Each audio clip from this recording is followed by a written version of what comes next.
Assalamualaikum warahmatullahi wabarakatuh. Selamat datang di channel Sunyi Memanggil, tempat di mana kisah-kisah yang terkubur kembali bangkit dalam kegelapan malam.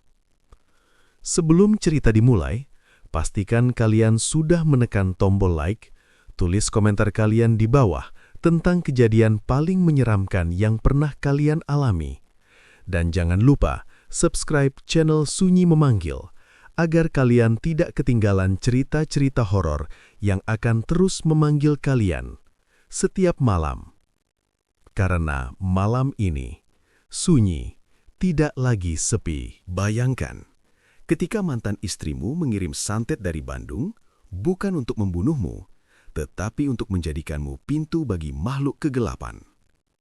Setiap orang yang curhat padamu justru membuat teror semakin kuat. Dan malam itu, di tengah badai besar, makhluk itu datang bukan untuk menyerang kota, tetapi untuk menagih satu hal, nyawamu sebagai batas terakhir. Apa yang sebenarnya terjadi di pantai itu?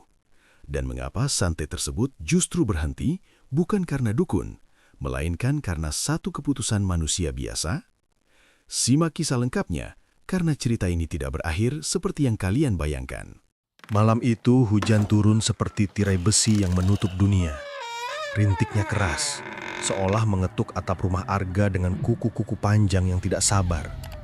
Angin menyelinap melalui celah jendela, membawa aroma tanah basah bercampur bau kemenyan yang entah datang dari mana. Arga baru saja pulang kerja ketika menemukan sesuatu aneh di depan pintu.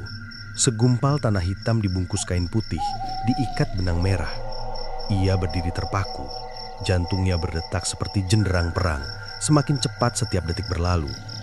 Ini cuma orang iseng, gumamnya, mencoba menenangkan diri. Namun saat kakinya melangkah masuk, rasa dingin menjalar dari telapak hingga tulang belakang. Udara rumah terasa berat, seperti ruangan yang dipenuhi napas orang tak terlihat. Lampu berkedip 3 kali sebelum menyala redup, mirip mata yang berkedip ragu melihat sesuatu di kegelapan. Sejak perceraian dengan Ratna, mantan istrinya, hidup Arga memang berubah. Rumah yang dulu penuh suara kini sunyi seperti sumur tua. Telepon tidak pernah berdering. Tawa hanya tinggal gema masa lalu. Ratna pergi dengan amarah yang belum sempat padam. Ia menuduh Arga menghancurkan hidupnya. Kata-kata terakhir perempuan itu sebelum pergi masih melekat di kepala. "Kau akan menyesal. Aku tidak akan membiarkanmu hidup tenang." Arga menganggapnya sekadar kalimat orang sakit hati. Namun malam itu, ancaman tersebut terasa seperti pisau yang akhirnya menembus kulit. Ia menyapu tanah hitam itu ke dalam plastik dan membuangnya ke tong sampah. Tangannya gemetar, bukan karena dingin, melainkan karena firasat buruk yang tumbuh seperti jamur di dinding lembab. Saat hendak tidur, suara ketukan terdengar dari dinding kamar. Pelan, teratur. Tok, tok, tok. Arga bangkit, menempelkan telinga. Tidak ada siapa-siapa di luar. Ketukan berpindah ke langit-langit, seperti seseorang berjalan terbalik di atas atap. Ia menutup mata, mencoba mengabaikan. Tetapi aroma anyir menyeruak, mirip bau besi berkarat. Perutnya mual, nafasnya pendek-pendek, seperti ikan terdampar di darat. Ketika membuka mata, bayangan berdiri di sudut ruangan. Sosok itu menyerupai perempuan, rambutnya menutupi wajah, tubuhnya basah seperti baru keluar dari kuburan. Tidak bergerak, tidak bersuara, hanya berdiri, seolah menunggu diundang. Arga menjerit, lampu langsung mati. Gelap menelan kamar. Dalam kegelapan itu, terdengar bisikan, lirih namun jelas, seperti angin berbicara lewat celah bambu. "Kau mengambil hidupku, sekarang aku mengambil milikmu." Suara itu bukan Ratna, tetapi nadanya mirip, seperti rekaman rusak dari masa lalu yang diputar ulang dengan kebencian. Arga meraba saklar. Ketika cahaya kembali, sudut kamar kosong, namun di lantai terdapat genangan air bercampur tanah hitam. Di tengahnya, tergeletak sehelai rambut panjang. Arga terduduk lemas. Tubuhnya menggigil, keringat dingin membasahi punggung meski udara tidak panas. Saat hendak berdiri, perutnya terasa seperti diperas tangan raksasa. Ia berlari ke kamar mandi dan muntah cairan gelap menyerupai lumpur. Hari berikutnya, Arga jatuh sakit. Demam tinggi datang tanpa sebab. Dokter berkata semua hasil pemeriksaan normal, seolah tubuhnya menolak logika medis. Setiap malam, mimpi buruk menghampiri. Dalam tidur, ia melihat Ratna berjalan menuju sebuah rumah tua di Bandung. Di dalam rumah itu, duduk seorang pria berjubah hitam dengan mata tertutup kain. Di depannya, ada mangkuk berisi darah dan foto Arga yang sudah ditusuk jarum. Pria itu tertawa tanpa suara, seperti wayang yang digerakkan tali tak terlihat. Arga terbangun dengan jeritan, keringat membasahi kasur. Di dadanya muncul memar kehitaman berbentuk lingkaran, seolah bekas tekanan jari. Hari demi hari, kejadian ganjil semakin sering.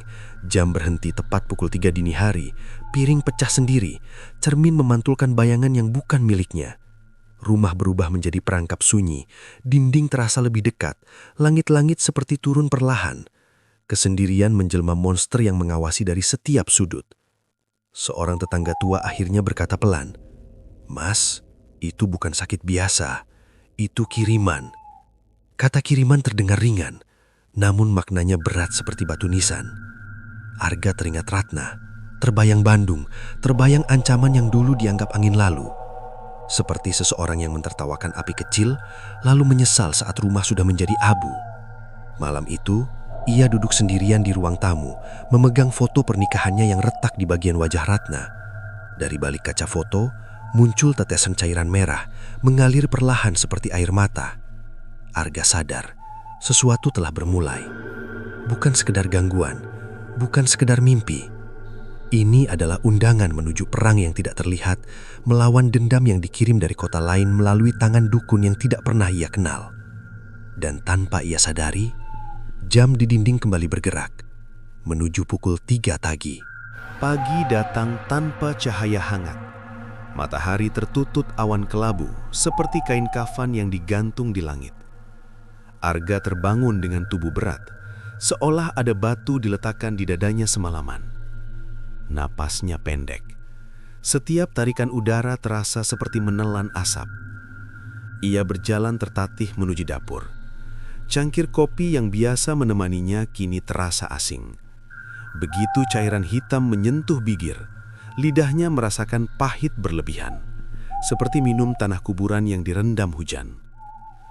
Di lantai dapur terdapat jejak kaki kecil, basah, mengarah ke kamar mandi. Jejak itu bukan miliknya. Ukurannya menyerupai telapak anak kecil, tetapi bentuknya bengkok, seperti dicetak oleh makhluk yang berjalan tanpa tulang. Arga mengunci pintu kamar mandi. Jantungnya berdentam seperti pintu tua diterpa badai. Ia duduk di kursi ruang tamu, memeluk lutut. Rumah terasa menyempit, seperti kotak kayu yang siap dikubur. Siang hari, tubuhnya semakin lemah. Kulit berubah pucat, bibir kering, pandangan berkunang. Saat menatap cermin, bayangan yang muncul bukan sepenuhnya dirinya. Di belakang pantulan wajahnya, berdiri sosok samar membawa kain putih. Arga memejamkan mata. Ketika membukanya kembali, sosok itu lenyap.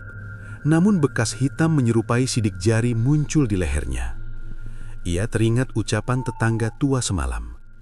Kata kiriman kini bergaung seperti lonceng kematian. Ia memutuskan mencari orang yang memahami dunia tak terlihat. Menjelang sore, Arga mengunjungi seorang lelaki bernama Pak Wira, dikenal sebagai orang pintar di kampung seberang. Rumahnya kecil, dikelilingi pohon bambu yang berdesir tanpa angin. Di teras, tergantung jimat dari tulang dan biji-bijian. Pak Wira menatap Arga lama. Matanya seperti kolam gelap yang menyimpan banyak bayangan. "Kau tidak diganggu manusia," ucapnya pelan. "Yang datang padamu membawa perintah." Ia menyalakan dupa. Asapnya bergerak aneh, membentuk lingkaran sebelum condong ke arah Arga, seperti jarum kompas menuju utara. Ini kiriman dari jauh, energinya keras. Ada nama perempuan di dalamnya. Lanjut Pak Wira. Nama Ratna terasa seperti batu jatuh ke sumur. Dalam, sunyi, namun menimbulkan gema panjang. Pak Wira menyuruh Arga membuka baju. Di punggungnya tampak garis merah membentuk simbol tidak dikenal, seperti akar pohon yang tumbuh di bawah kulit. Dukun Bandung, bisik Pak Wira. Ilmu lama, dipelihara dengan darah dan dendam. Arga merasa dunia berputar. Bandung kini bukan sekedar kota, melainkan pintu menuju teror yang tidak ia undang. Pak Wira memberinya air doa dan segenggam garam kasar. Taburkan di setiap sudut rumah. Jangan tidur sebelum jam 3 lewat. Arga pulang dengan langkah goyah. Senja menempel di langit seperti luka yang belum kering. Saat malam turun, rumah kembali berubah sunyi. Ia menabur garam di lantai. Namun ketika menoleh, butiran putih itu menghitam, seperti arang basah. Angin masuk tanpa membuka jendela. Tirai bergerak seperti tangan yang mencari pegangan. Dari dapur terdengar suara sendok beradu dengan piring. Arga berjalan perlahan. Di meja makan tersaji sepiring nasi. Di atasnya terletak pepala cicak dengan mata terbuka. Perutnya melilit. Ia teringat Ratna suka memasak untuknya dulu. Kini, sajian itu berubah menjadi pesan kematian. Lampu padam. Bau kemenyan menyebar. Dari sudut ruangan muncul bayangan besar, lebih tinggi dari pintu. Bentuknya seperti manusia, tetapi kakinya menyatu dengan lantai. Suara berat terdengar seperti batu diseret. Bayaran sudah lunas. Arga berlari ke kamar. Pintu tertutup sendiri.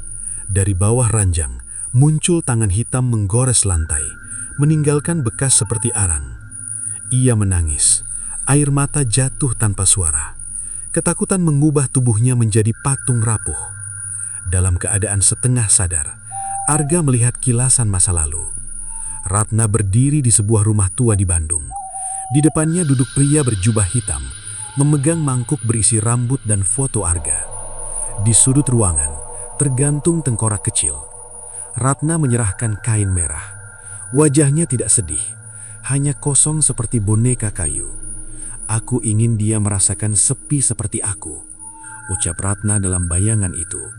Kilasan menghilang. Arga tersungkur di lantai. Napasnya terengah-engah. Dada terasa seperti diinjak sesuatu yang tidak terlihat. Tepat pukul 3 dini hari, suara azan samar terdengar dari jauh. Bayangan besar mundur perlahan, seperti asap yang ditarik ke lubang sempit. Arga terbaring hingga pagi. Ketika fajar muncul, ia tahu satu hal, santet itu belum selesai. Ia hanya sedang menunggu waktu berikutnya untuk menyerang lebih dalam. Seperti ombak yang mundur sebelum menghantam karang dengan kekuatan penuh. Di meja ruang tamu, muncul tulisan dari tanah hitam. Bandung menunggu Anda. Arga menatap kata-kata itu dengan mata kosong. Perjalanan belum dimulai, tetapi perang sudah dibuka.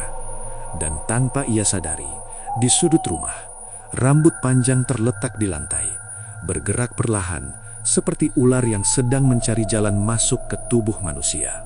Perjalanan menuju Bandung terasa seperti menyusuri lorong panjang tanpa ujung. Arga duduk di kursi bus dengan tubuh kaku. Jalanan bergelombang seperti urat nadi raksasa yang membawa dirinya menuju pusat penyakit. Lampu kendaraan menyapu kabut tipis, menyerupai mata buta yang mencari mangsa di malam hari. Di luar jendela, pepohonan bergerak lambat, seolah melambaikan peringatan agar ia kembali. Namun Arga tidak punya pilihan. Jika ia berhenti sekarang, hidupnya akan berakhir seperti lilin yang ditiup angin tanpa sempat menyala penuh. Setiap kali bus melewati tikungan, perutnya terasa diaduk. Bau kemenyan muncul lagi, walau tak seorang pun membawanya. Ia memejamkan mata. Dalam kegelapan, wajah Ratna muncul seperti lukisan yang direndam air. Bibirnya bergerak, tetapi suara yang keluar bukan miliknya. Datanglah, supaya semuanya selesai. Arga terbangun dengan nafas tercekik. Keringat dingin mengalir di pelipis. Penumpang lain tertidur, tak menyadari bahwa satu jiwa sedang digiring menuju sumber bencana. Saat tiba di terminal, Bandung menyambut dengan udara basah dan langit suram. Kota itu tampak seperti wajah tua yang menutupi rahasia di balik keriput bangunan. Arga berjalan mengikuti alamat yang disebut Pak Wira, sebuah rumah di pinggir hutan kecil jauh dari keramaian. Jalan menuju lokasi menyempit, aspal berubah tanah. Suara kendaraan digantikan bunyi serangga. Pohon-pohon berdiri rapat, seperti barisan penjaga makam. Di ujung jalan, terlihat rumah kayu dengan atap hitam dan dinding penuh simbol aneh. Arga berdiri ragu, dadanya berdebar, seperti pintu yang dipukul dari dalam. Ia mengetuk, tidak ada jawaban. Saat hendak berbalik, pintu terbuka sendiri dengan suara panjang, mirip erangan kayu tua. Di dalam udara terasa berat, bau darah kering bercampur asap dupa. Lampu minyak tergantung di tengah ruangan, menyala kecil seperti mata kucing di kegelapan. Di sudut, terdapat patung manusia tanpa wajah, tubuhnya ditusuk paku. Masuklah. Suara itu datang dari balik tirai. Seorang pria tua keluar perlahan. Matanya tertutup kain hitam, rambutnya putih, kulitnya kusam seperti tanah kuburan. Kau yang dipanggil oleh dendam, ucapnya. Arga ingin bertanya banyak hal, tetapi lidahnya keluh. Tubuhnya seperti dikunci oleh rasa takut. Pria itu duduk bersila di depan mangkuk berisi air keruh. Ia mengaduknya dengan jari. Di permukaan air, muncul bayangan Ratna sedang menangis. Kau menyakiti dia, katanya pelan. Luka itu berubah menjadi perintah. Arga menunduk. Ia teringat pertengkaran terakhir, kata-kata kasar yang meluncur tanpa pikir. Dulu ia merasa menang, sekarang ia paham. Setiap kalimat tajam adalah paku yang ia tanam sendiri. Bisakah ini dihentikan? Tanya Arga dengan suara pecah. Pria tua tertawa kecil, seperti daun kering diinjak kaki. Semua bisa dihentikan, tetapi selalu ada harga. Ia berdiri dan membuka tirai ruangan belakang. Di sana terdapat altar kecil. Di atasnya terletak foto Arga dan Ratna saat menikah. Foto itu ditutup kain merah. Di bawahnya terdapat boneka dari tanah liat dengan rambut manusia. Kiriman sudah berjalan. Makhluk itu berjalan mengikuti namamu, seperti anjing yang mencium bau tuannya. Tiba-tiba lantai bergetar. Dari sudut ruangan muncul bayangan hitam yang pernah Arga lihat di rumahnya. Bentuknya kini lebih jelas. Wajahnya seperti masker retak. Mulutnya terbuka tanpa suara. Arga jatuh berlutut. Nafasnya tertahan. Bayangan itu mendekat. Langkahnya lambat namun pasti, seperti jarum jam yang tak bisa dihentikan. Pria tua mengangkat tangan. Ia melantunkan mantra. Asap mengepul dari mangkuk. Bayangan itu berhenti, seolah tertahan dinding tak terlihat. Kau harus memilih, katanya. Pergi membawa dendam Ratna atau mengakhiri perintah itu dengan pengakuan. Apa maksudmu? Arga gemetar. Akui kesalahanmu di hadapan arwah yang mengirimkan jeritannya melalui ilmu hitam. Ruangan berubah dingin. Dari balik altar muncul sosok Ratna. Wajahnya pucat, matanya kosong. Rambutnya basah seperti baru keluar dari sungai. Aku tidak ingin membunuhmu, ucap sosok itu. Aku hanya ingin kau merasakan sepi yang kutelan. Arga menangis, air matanya jatuh ke lantai, bercampur debu. Aku salah, aku meninggalkanmu tanpa mendengar. Aku menutup pintu saat kau meminta bicara. Sosok Ratna mendekat, tangannya menyentuh dada Arga. Sentuhan itu dingin seperti batu nisan. Bayangan hitam mengaum tanpa suara. Dinding bergetar, lampu minyak hampir padam. Pria tua menjerit, sekarang. Arga memeluk sosok Ratna. Tubuhnya berubah asap. Suara tangis bergema seperti hujan jatuh di atap seng. Bayangan hitam berteriak, lalu menghilang ke dalam tanah. Rumah kayu bergoncang seolah baru saja dilewati badai. Arga jatuh, nafasnya kembali perlahan. Ruangan menjadi sunyi. Pria tua duduk lemas. Kiriman sudah berhenti. Namun jejaknya tetap ada di dalam dirimu. Arga bangkit dengan tubuh lemah. Saat melangkah keluar rumah, langit Bandung mulai terang. Kabut menyingkir seperti tirai panggung setelah pertunjukan selesai. Namun di dadanya masih terasa dingin, seperti sisa musim hujan yang tertinggal di tulang. Di tanah depan rumah, Arga melihat sesuatu. Boneka tanah liat pecah menjadi dua. Di dalamnya keluar secari kertas bertuliskan namanya. Ia sadar, perang belum sepenuhnya usai. Yang pergi hanya utusan, sumber dendam masih bernafas. Dan jauh di dalam kota, ada satu rahasia yang belum terbuka. Siapa sebenarnya yang memerintahkan semua ini sejak awal? Arga meninggalkan rumah kayu itu saat matahari baru muncul seperti mata yang ragu membuka kelopak. Udara pagi terasa dingin, menempel di kulit seperti embun di daun pisang. Setiap langkah menjauh dari tempat itu tidak membuat dadanya ringan. Justru ada perasaan aneh, seolah sesuatu ikut berjalan di belakangnya tanpa suara. Kota Bandung mulai hidup.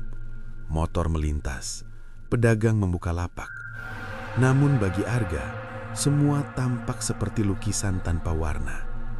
Ia merasa menjadi satu-satunya manusia yang membawa malam di dalam dada. Ia menyewa kamar kecil di pinggir kota. Dindingnya lembab, jendela menghadap gang sempit. Saat merebahkan tubuh, pikirannya dipenuhi wajah Ratna. Sosok yang muncul tadi malam berbeda dari kenangan. Bukan marah, bukan benci, melainkan kosong seperti bejana tanpa isi. Seperti kendi pecah yang hanya menyisakan serpihan. Menjelang siang, seseorang mengetuk pintu kamar. Arga terkejut. Ketukan itu pelan, tetapi teratur. Ia membuka pintu perlahan. Seorang perempuan tua berdiri di sana. Rambutnya memutih, matanya redup namun tajam. Pakaiannya sederhana, membawa tas kain coklat. "Kau Arga?" tanyanya. "Iya." Perempuan itu menarik napas panjang. "Aku Ibu Ratna." Nama itu kembali menusuk seperti duri. Arga mempersilahkan masuk. Perempuan tua tersebut duduk di kursi, menatap lantai seolah mencari kata di antara ubin. "Ratna tidak ke Bandung karena dendam," katanya lirih. "Ia datang karena takut." Arga terdiam. "Setelah kalian berpisah, ia sering mimpi buruk. Katanya ada suara menyuruhnya membalas luka. Ia mencari orang pintar bukan untuk membunuhmu, tapi untuk menenangkan dirinya." Air mata jatuh dari mata perempuan itu. Namun yang ia temui bukan penolong. Dukun itu memelihara sesuatu yang suka memakan kesedihan. Arga merasa tubuhnya dingin. "Ratna, di mana sekarang?" Perempuan itu menunduk. Ia meninggal sebulan lalu. Tubuhnya ditemukan kaku di kamar kos. Tidak ada luka. Hanya matanya terbuka seperti melihat sesuatu yang tidak bisa diceritakan. Kata-kata itu menghantam Arga lebih keras daripada bayangan hitam semalam. Dadanya sesak. Ia teringat sosok Ratna yang muncul di altar. Itu bukan kiriman semata, melainkan jejak terakhir dari jiwa yang tidak tenang. "Kalau Ratna sudah tiada, siapa yang mengirim semua ini?" tanya Arga dengan suara gemetar. Perempuan tua itu mengeluarkan sesuatu dari tas kainnya, sebuah buku kecil bersampul hitam. "Ini milik Ratna. Ia menulis sebelum pergi ke dukun." Arga membuka halaman pertama. Tulisan tangan Ratna miring dan tidak rapi. "Jika aku tidak kembali, berarti aku telah salah memilih pintu. Ada seseorang yang membisikiku lewat mimpi. Ia bilang penderitaan bisa dibagi, bukan ditanggung sendiri." Arga membaca halaman demi halaman. Di salah satu bagian tertulis alamat rumah kayu itu. Di bagian lain, ada nama yang membuat jantungnya berhenti sesaat. Wira. Pak Wira, orang pintar di kampungnya. Arga teringat asap dupa yang condong kepadanya. Simbol di punggungnya. Kata-kata lelaki itu tentang kiriman dari jauh. Semua terasa seperti sandiwara yang disusun rapi. "Pak Wira mengenal Ratna?" tanya Arga. Perempuan tua itu mengangguk. "Ia yang memberitahu tentang dukun Bandung. Katanya itu satu-satunya cara agar Ratna tidak terus menangis." Arga menutup buku itu dengan tangan gemetar. Dunia seakan terbalik. Orang yang ia kira penolong ternyata membuka pintu pertama menuju petaka. Setelah perempuan tua itu pergi, Arga duduk lama tanpa bergerak, seperti batu di tepi sungai yang menunggu arus berhenti. Sore menjelang, ia memutuskan kembali ke kampungnya. Perjalanan pulang terasa lebih sunyi. Jalanan seperti lorong menuju pengakuan yang belum siap ia dengar. Saat tiba di rumah, udara di dalam terasa berbeda. Tidak ada bayangan, tidak ada bau kemanyan, namun ada sesuatu di meja ruang tamu. Secari kertas dengan tulisan tanah hitam. "Kau sudah tahu."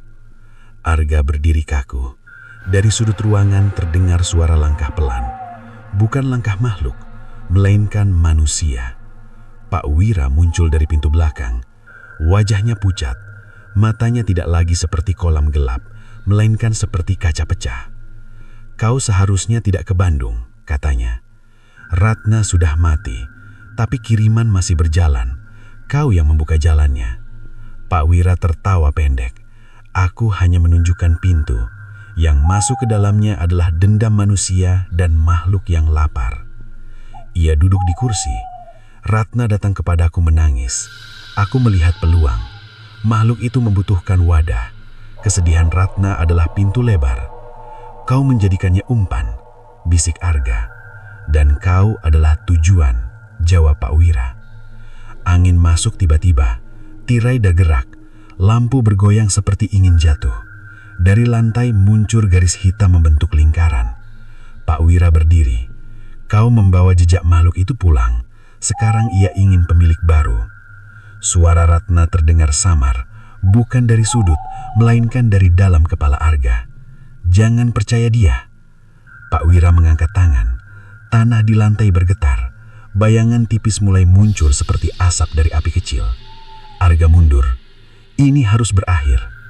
Pak Wira tersenyum. Belum, ini baru bentuk lain. Bayangan itu menempel di dinding lalu merayap seperti tinta hidup. Arga merasa dadanya sesak. Suara napasnya berubah berat. Di antara gelap ia melihat wajah Ratna. Tidak marah, tidak sedih, hanya lelah. Aku ingin diam, bisik itu. Tapi mereka membuatku berjalan. Air mata Arga jatuh. Maafkan aku. Bayangan berhenti sejenak. Rumah menjadi sunyi seperti kuburan setelah hujan. Pak Wira terkejut. Jangan dengarkan dia. Namun lantai retak. Asap hitam tersedot ke dalam celah. Pak Wira terjatuh. Tubuhnya gemetar seperti daun diterpa angin kencang. Suara Ratna menghilang. Lingkaran tanah runtuh menjadi debu. Arga berdiri sendirian di ruang tamu yang rusak. Napasnya kembali normal, tetapi dadanya terasa kosong, seperti rumah yang kehilangan penghuni. Di lantai tersisa buku hitam milik Ratna, terbuka pada halaman terakhir. Yang memanggil bukan aku, yang memerintah bukan aku hanya jalan. Arga sadar, sumber semua ini belum sepenuhnya hilang. Yang runtuh hanya satu pintu, masih ada lorong lain yang tersembunyi. Dan di balik lorong itu, sesuatu sedang menunggu dengan sabar, seperti ular melingkar di kegelapan, menunggu panas tubuh manusia berikutnya. Malam turun perlahan seperti selimut basah yang menutup kota. Rumah Arga masih berbau tanah dan debu dupa. Pak Wira tergeletak di sudut ruangan dengan napas terputus-putus. Matanya terbuka tanpa fokus, seperti kaca jendela yang pecah oleh hujan batu. Arga berdiri di tengah ruang tamu, merasa dirinya bukan lagi manusia utuh, melainkan wadah kosong yang baru saja dilewati badai. Kata-kata terakhir Ratna terngiang seperti lonceng gereja di desa mati. Aku hanya jalan. Kalau Ratna hanya jalan, lalu siapa yang berjalan di baliknya? Gumam Arga. Pak Wira tertawa lirih. Suaranya serak, seperti daun kering diseret kaki. Kau terlalu lambat memahami. Ini bukan tentang mantan istrimu. Bukan tentang aku. Ini tentang sesuatu yang kau bangunkan sendiri. Arga menatapnya. Apa maksudmu? Pak Wira menunjuk dada Arga. Penyesalan, rasa bersalah. Itu makanan terbaik bagi makhluk yang tidak punya bentuk. Arga teringat semua malam ia mengabaikan Ratna. Setiap kata kasar, setiap pintu yang ia tutup saat perempuan itu ingin bicara. Semua itu seperti paku kecil yang sekarang tumbuh menjadi pagar besi. Makhluk itu bukan dikirim dari Bandung, lanjut Pak Wira. Bandung hanya pintu. Sumbernya ada di kepalamu. Angin masuk tanpa membuka jendela.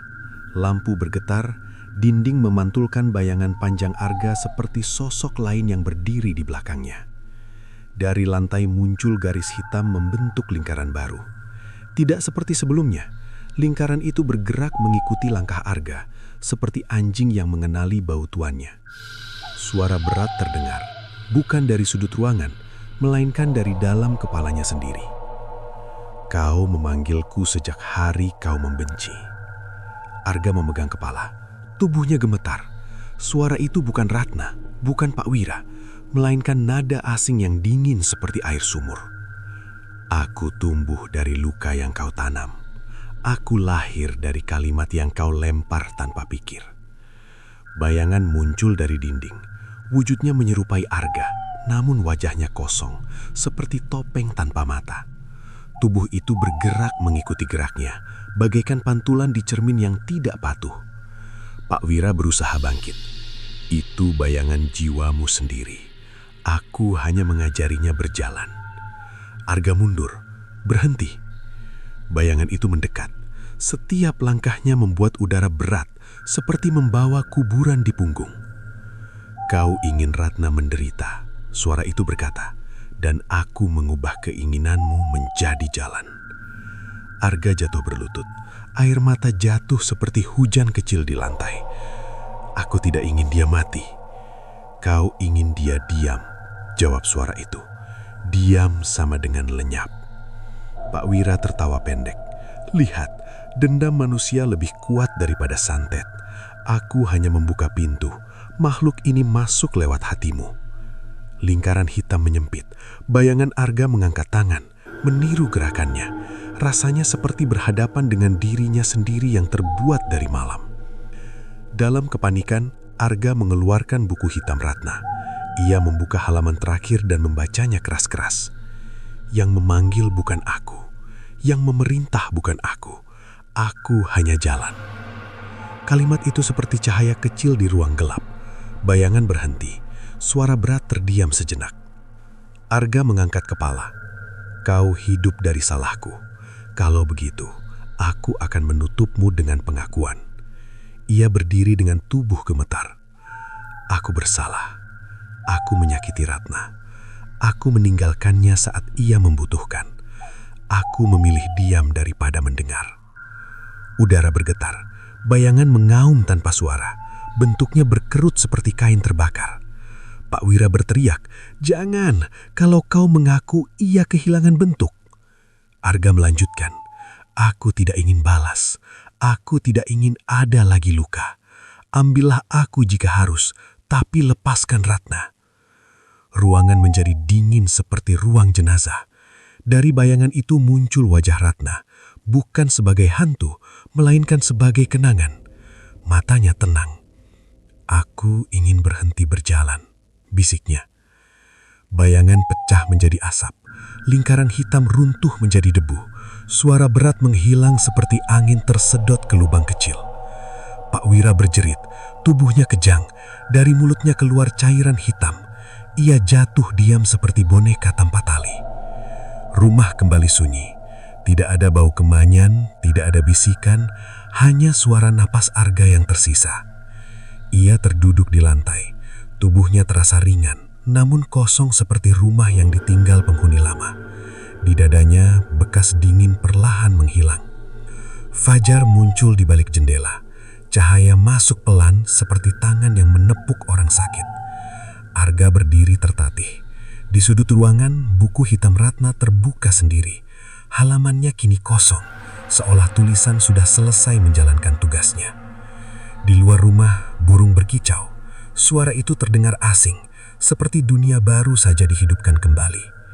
Namun sebelum matahari naik penuh, Arga melihat sesuatu di cermin ruang tamu.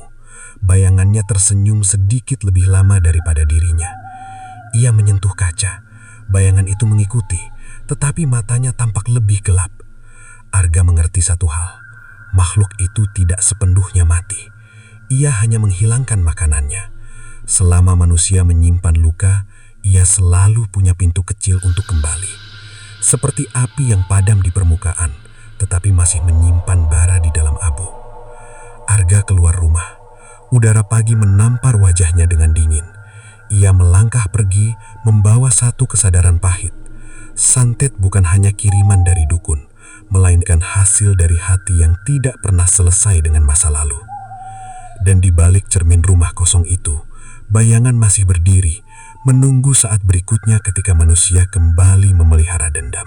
Arga meninggalkan rumah itu sebelum matahari sepenuhnya naik. Jalanan desa masih sepi.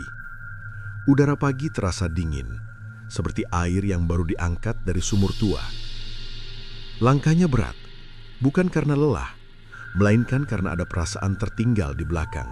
Seolah sebagian dirinya masih duduk di ruang tamu bersama bayangan yang belum sepenuhnya pergi. Ia menumpang kendaraan umum menuju pinggir kota. Sepanjang perjalanan, kaca jendela memantulkan wajahnya sendiri.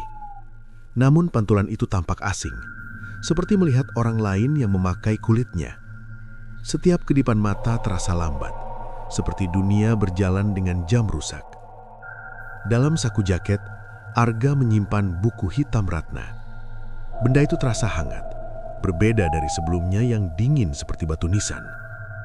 Ia membuka halaman kosongnya. Tidak ada tulisan, hanya bau samar kertas tua. Namun ketika ia menghela napas panjang, satu kalimat muncul perlahan, seakan ditulis oleh udara. Jalan belum tertutup. Arga menutup buku itu. Dadanya kembali sesak. Ia teringat kata-kata Pak Wira tentang makhluk tanpa bentuk yang hidup dari luka. Jika benar demikian, maka dunia penuh pintu untuknya. Setiap manusia membawa celah kecil dalam dada, seperti retakan di dinding rumah lama. Arga turun di sebuah pasar tua. Suara pedagang bercampur dengan teriakan ayam dan deru motor. Ia merasa aneh, berada di tengah keramaian setelah malam-malam sunyi bersama teror. Namun justru di tempat ramai itulah ia merasakan ketakutan paling jelas. Makhluk itu bisa bersembunyi di mana saja. Ia duduk di bangku kayu dekat warung kopi. Ketika meminum air, pantulannya di gelas bergoyang, membentuk bayangan wajah Ratna. Sekilas, lalu hilang. Seorang pria tua duduk di depannya tanpa permisi. Rambutnya kusut, matanya cekung, pakaiannya lusuh. "Kau membawa bau yang tidak disukai siang," katanya. Arga terdiam. "Apa maksud Bapak?" "Bau penyesalan," jawabnya. "Makhluk malam suka itu." Arga merinding. "Apakah Bapak tahu tentang makhluk yang lahir dari luka?" Pria tua tersenyum, memperlihatkan gigi yang sudah banyak hilang. "Ia bukan setan, bukan arwah. Ia hanya bayangan yang diberi makan perasaan." "Bisakah ia mati?" "Tidak," jawabnya pelan. "Ia hanya bisa dibuat kelaparan." Kata-kata itu seperti paku terakhir yang menancap di pikiran Arga. Selama ia hidup dengan rasa bersalah, makhluk itu akan selalu punya jalan kembali. "Apa yang harus saya lakukan?" tanya Arga. Pria tua menatap langit, berjalan tanpa membawa batu di punggung. "Maafkan dirimu lebih dulu." Arga ingin bertanya lagi, tetapi ketika ia mengedipkan mata, pria itu sudah tidak ada. Bangku di depannya kosong. Warung kopi tetap ramai, seolah percakapan tadi hanya singgah sebentar seperti angin. Sore hari, Arga kembali ke rumahnya untuk mengambil barang-barang. Ia ingin pergi jauh dari tempat itu. Rumah itu menyimpan terlalu banyak jejak malam. Saat membuka pintu, udara di dalam terasa dingin. Tidak ada bayangan hitam, namun ada suara samar seperti napas panjang dari dinding. Di kamar tidur, ia melihat cermin besar yang retak sejak kejadian sebelumnya. Retakan itu membentuk garis seperti jalan kecil menuju tengah kaca. Arga berdiri di depan cermin. Wajahnya tampak pucat, matanya dalam. Di belakang pantulannya muncul siluet tipis. Bukan Ratna, bukan makhluk hitam, melainkan bayangan dirinya sendiri dengan senyum kecil. "Kau belum selesai," suara itu berbisik. Arga memukul kaca. Retakan melebar. Pecahan jatuh ke lantai seperti hujan kecil dari dunia lain. "Aku tidak ingin kau tinggal," ucap Arga keras. Bayangan itu tidak menjawab. Ia hanya menatap dengan mata kosong. Arga mengambil buku hitam Ratna dan meletakkannya di lantai. Ia duduk bersila. Napasnya diatur pelan, seperti orang yang akan berbicara dengan dirinya sendiri untuk terakhir kali. "Aku menerima salahku. Aku tidak akan lari lagi. Tapi aku tidak akan membiarkan luka menjadi pintu." Angin berputar di kamar. Tirai bergerak. Suara dinding berderik. Bayangan di cermin memudar sedikit demi sedikit, seperti tinta yang dicuci hujan. Arga merasakan sesuatu keluar dari dadanya. Bukan sakit, melainkan berat yang lama ia pikul. Tubuhnya lemas, tetapi pikirannya jernih. Cermin akhirnya hanya memantulkan dirinya sendiri. Malam datang, namun malam itu berbeda. Tidak ada bau kemenyan, tidak ada bisikan, hanya suara jangkrik di luar jendela. Sunyi yang normal, bukan sunyi yang menunggu. Arga tidur tanpa mimpi buruk untuk pertama kalinya setelah sekian lama. Dalam tidurnya, ia melihat Ratna berdiri di tepi sungai. Wajahnya tersenyum tipis, tidak marah, tidak sedih. "Terima kasih sudah menghentikan langkahku," ucap Ratna. "Maaf," jawab Arga.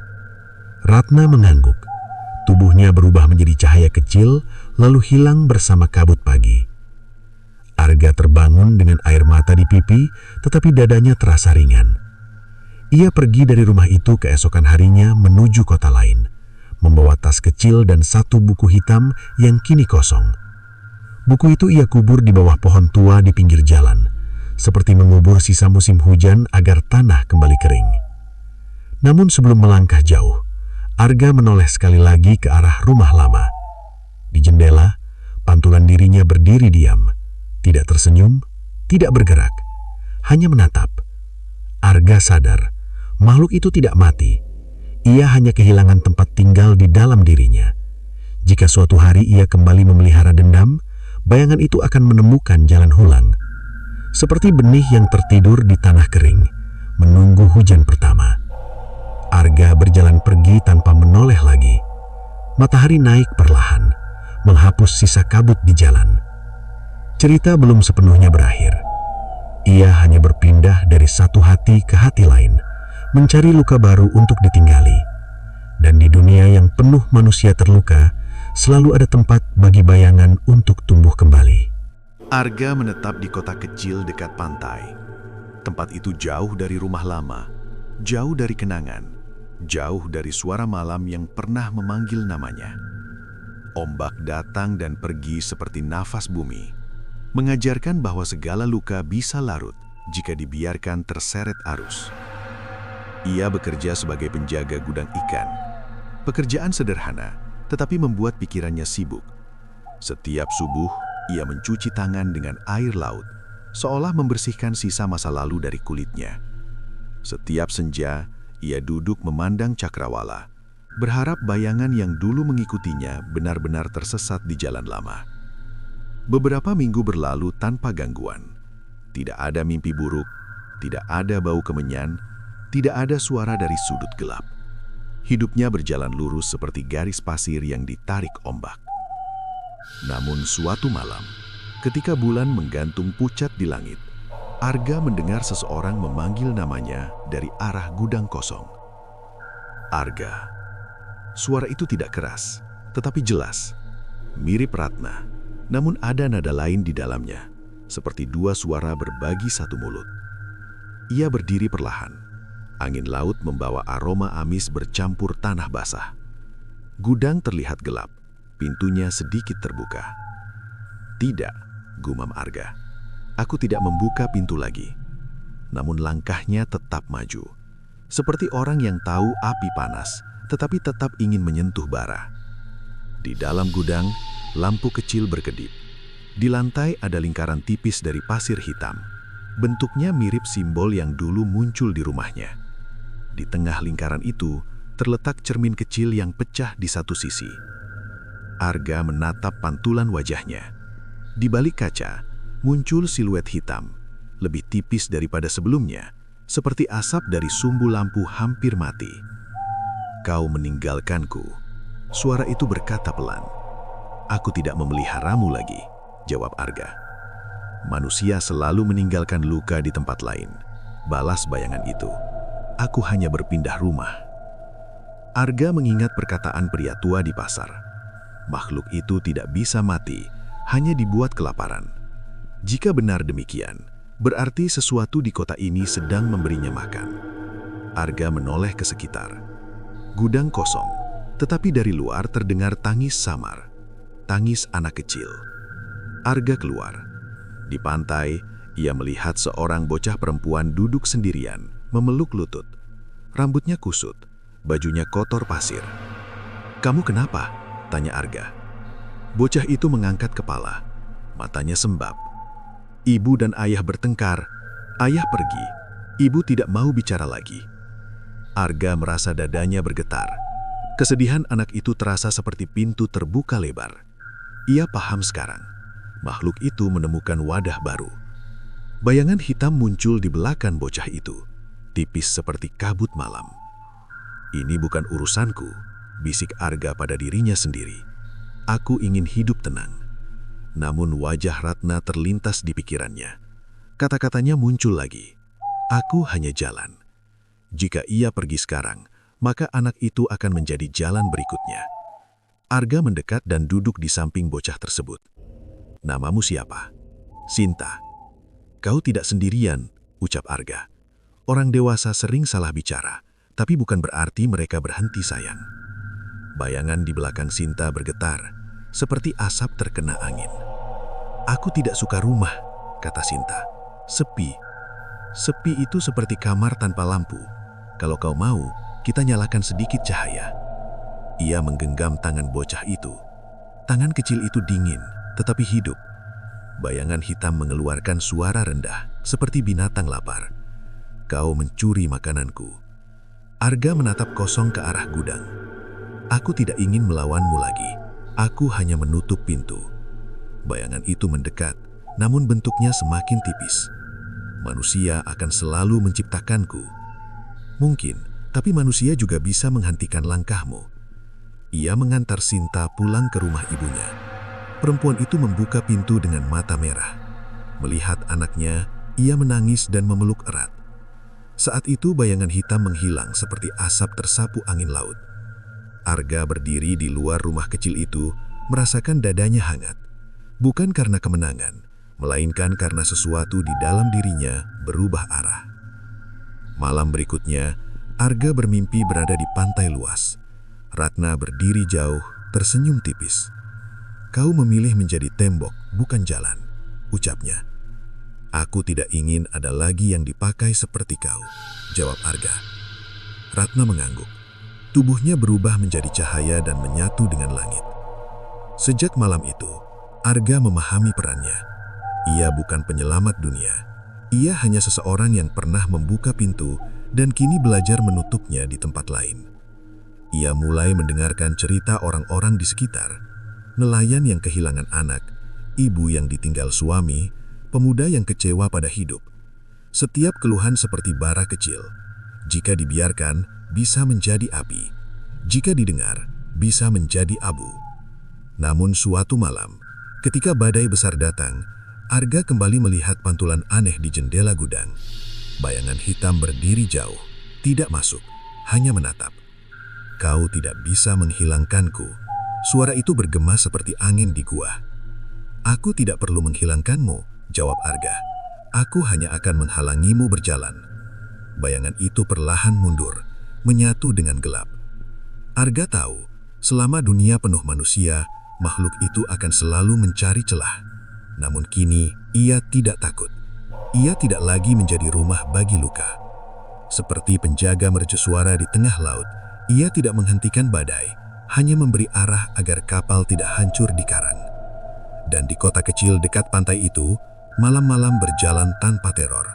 Hanya ombak, angin, serta langkah seseorang yang pernah disentuh kegelapan, kini memilih menjadi batas antara dendam dan damai.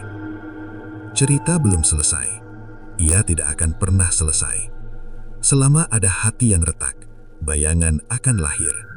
Namun selama ada satu manusia yang mau mendengar, jalan itu bisa ditutup kembali. Musim hujan datang lebih cepat di kota pantai itu. Awan menggantung rendah seperti beban yang hampir jatuh. Arga tetap menjalani hari-harinya sebagai penjaga gudang, tetapi kini ia juga dikenal sebagai tempat orang-orang singgah bercerita. Nelayan tua duduk di bangku kayu, anak muda menumpang diam, perempuan membawa kisah luka seperti membawa keranjang ikan yang terlalu penuh. Arga belajar satu hal. Setiap cerita sedih adalah pintu yang belum tertutup rapat. Suatu malam, badai besar mengamuk. Angin menabrak dinding gudang seperti ombak memukul karang. Lampu mati. Kota tenggelam dalam gelap, hanya suara hujan yang berbicara dengan atap seng. Di tengah gelap itu, Arga mendengar bisikan lagi. Bukan satu, melainkan banyak, seperti suara orang berbicara dari dasar sumur. "Kami lapar." Arga berdiri. Dada terasa berat. Ia tahu makhluk itu tidak datang sendirian. Ia datang bersama kesedihan yang dikumpulkan dari banyak hati. Di luar gudang, pantai berubah seperti halaman kosong tanpa batas. Air laut naik, membawa ranting dan sampah. Di kejauhan, terlihat cahaya dari rumah penduduk yang hampir padam. Di pasir basah, muncul garis hitam memanjang, bukan lingkaran, melainkan seperti jalan kecil menuju laut. Dari ujungnya muncul bayangan lebih besar dari sebelumnya. Bentuknya tidak jelas, seperti kumpulan asap yang dipaksa berdiri. "Kau menutup pintu kecil," suara itu bergema. "Tetapi dunia membuka ribuan celah." Arga menelan ludah. "Aku tidak ingin melawan." "Kau sudah berdiri di tengah," jawab bayangan itu. "Menjadi batas berarti menjadi musuh." Angin semakin kencang. Air hujan memukul wajah Arga seperti jarum kecil. Ia teringat Ratna, Sinta, dan semua orang yang pernah duduk di bangkunya sambil menangis. Jika ia mundur, makhluk itu akan memakai mereka sebagai jalan baru. Arga melangkah maju ke pasir yang tergenang. Kakinya terasa dingin seperti menginjak kubur laut. "Aku tidak mengusirmu," katanya keras agar suaranya tidak kalah oleh badai. "Aku hanya tidak mengizinkanmu memilih mereka." Bayangan itu bergerak mendekat. Di dalamnya muncul banyak wajah samar. Ratna, Pak Wira, bocah kecil, nelayan tua. Semua seperti cermin dari luka manusia. "Kami lahir dari manusia. Kau tidak bisa menghapus asalmu sendiri." Arga terdiam sejenak. Lalu ia duduk di pasir, membiarkan hujan membasahi tubuhnya. "Kalau begitu, dengarkan," katanya pelan. "Aku juga manusia, aku juga luka, tapi aku memilih tidak menjadikan luka sebagai perintah." Bayangan itu bergetar. Ombak naik, hampir menyentuh kaki Arga. Seperti dua kekuatan saling menguji. Arga membuka tas kecilnya. Di dalamnya ada buku hitam Ratna yang dulu ia kubur. Kini ia bawa kembali sebagai pengingat. Halamannya kosong. Ia menaruh buku itu di pasir. Semua cerita berhenti di sini. Angin berputar, pasir beterbangan, bayangan mengaum seperti angin di lorong batu. "Kau ingin menjadi apa?" tanya suara itu. "Batas," jawab Arga, "bukan jalan." Ia menutup mata dan mengingat semua pengakuan yang pernah ia ucapkan. Kesalahan, penyesalan, ketakutan. Ia tidak menolak rasa itu, tidak juga memeliharanya. Ia membiarkannya lewat seperti air hujan di atap, tidak disimpan dalam ember. Bayangan mulai menyusut. Wajah-wajah di dalamnya memudar satu persatu, seperti lukisan terkena air. Namun tiba-tiba terdengar jeritan dari arah perkampungan. Sebuah rumah roboh diterjang angin. Orang-orang berlari, tangis dan teriakan bercampur hujan. Bayangan itu berhenti menyusut. "Lihat," katanya, "lukaku bertambah." Arga berdiri. Ia berlari menuju rumah yang roboh. Di sana, seorang ibu memeluk tubuh anaknya yang pingsan. Darah mengalir dari kening bocah itu. Arga membantu mengangkat tubuh kecil itu ke tempat aman. Ia menekan luka dengan kain. Ibu itu gemetar, menangis tanpa suara. "Tenang," ucap Arga. Dia bernapas. Bayangan hitam muncul di belakang mereka. Tipis namun jelas. Ia ingin mendekat, tetapi terhalang oleh tubuh Arga yang berdiri di depan ibu dan anak itu. "Pergi," kata Arga lirih. "Ini bukan milikmu." Bayangan mengeluarkan suara panjang, seperti napas terakhir makhluk besar. Ia tidak bisa melewati Arga. Hujan perlahan mereda, angin melemah, lampu rumah menyala satu persatu. Orang-orang mulai keluar, saling membantu membersihkan puing. Bayangan itu berdiri jauh di pasir, semakin kecil, seperti asap yang kehilangan api. "Kau tidak memusnahkanku," katanya. "Aku tidak perlu. Aku hanya menghentikan langkahmu malam ini." Bayangan itu larut ke udara, menyatu dengan kabut laut. Arga duduk di tanah, kelelahan. Tangannya gemetar, tubuhnya basah, namun dadanya terasa hangat, seperti ada api kecil yang tidak membakar, hanya memberi cahaya. Esok malamnya, kota pantai dipenuhi lumpur dan kayu patah. Namun tidak ada cerita tentang penampakan. Tidak ada kematian misterius, hanya orang-orang yang bekerja sama memperbaiki rumah. Sinta datang membawa roti kecil. "Om, terima kasih kemarin." Arga menyenyum. "Aku hanya berdiri di depan." Ia menyadari sesuatu. Makhluk itu tidak datang karena santet lagi, bukan karena dukun, melainkan karena bencana yang melahirkan kesedihan baru. Dunia sendiri yang memanggilnya. Malam berikutnya, Arga berdiri di tepi pantai. Ombak tenang, bulan muncul seperti koin pucat di langit. Di permukaan air, ia melihat bayangan samar. Bukan sosok utuh, hanya bentuk kecil seperti noda. "Kau akan lelah suatu hari." Suara itu terdengar jauh. "Mungkin, tapi hari ini aku masih berdiri." Bayangan itu tidak mendekat. Ia hanya berdiam di garis air, seperti binatang yang kehilangan jalur masuk. Arga tahu, selama ia hidup, makhluk itu akan menguji pintu-pintu lain. Namun kini, ia tidak hanya menjaga dirinya sendiri. Ia menjaga batas bagi orang lain. Seperti bendungan kecil di sungai besar, ia tidak menghentikan air, hanya mengarahkan arus agar tidak menenggelamkan desa. Di pasir, buku hitam Ratna terletak terbuka. Halaman kosongnya tertulis satu kalimat baru oleh embun malam. "Yang dulu jalan, kini menjadi pagar." Arga menutup buku itu dan menatap laut. Cerita ini hampir selesai. Namun, dunia tidak pernah kehabisan luka. Dan selama luka ada, bayangan akan selalu mencari nama baru. Namun kini, ada seseorang yang berdiri di antara keduanya. Bukan pahlawan, bukan dukun. Hanya manusia yang memilih tidak lagi menjadi jalan bagi kegelapan. Pagi terakhir datang tanpa tanda istimewa. Matahari muncul seperti biasa, tetapi udara terasa berbeda, seolah laut menyimpan rahasia di bawah napasnya. Arga berdiri di tepi pantai dengan buku hitam di tangan. Halamannya kosong, tidak lagi menuliskan bisikan. Sejak badai berlalu, bayangan tidak pernah mendekat. Kota kembali hidup, pasar ramai, perahu berlayar, anak-anak berteriak mengejar layang-layang. Dunia tampak sembuh, seperti luka yang ditutup kain bersih. Namun Arga tahu, kesunyian seringkali bukan tanda selesai, melainkan jeda sebelum kalimat terakhir. Siang itu, seorang lelaki tua datang tertatih ke gudang. Rambutnya putih, matanya redup, napasnya berat. Ia duduk tanpa bicara lama. "Aku dari Bandung," ucapnya akhirnya. Jantung Arga bergetar. Ia tidak perlu menanyakan siapa orang itu. Bau tanah basah dan dupa lama masih melekat di tubuh lelaki tersebut. "Aku yang mengirimnya dulu," katanya lirih. "Aku ingin menghentikannya sekarang."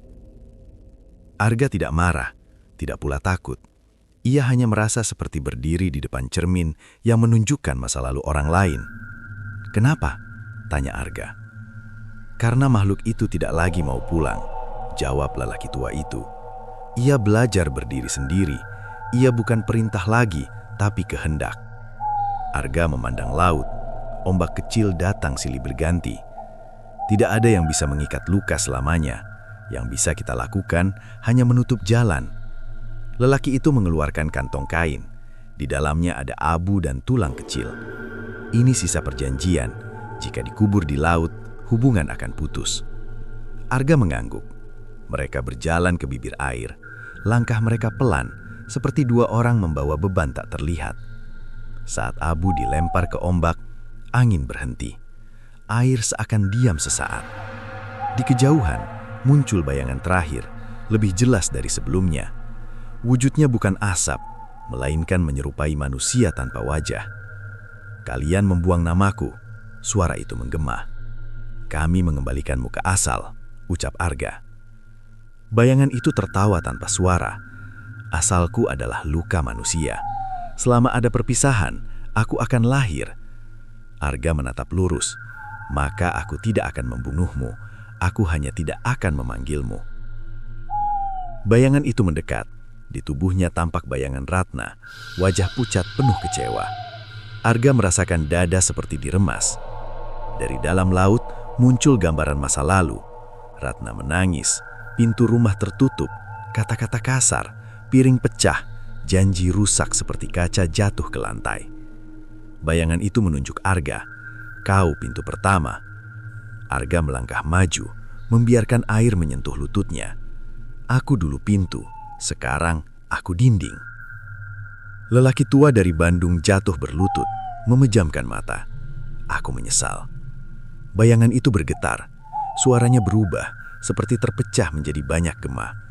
"Penyesalan tidak mematikan lapar." "Benar," jawab Arga, tetapi ia menghentikan langkah.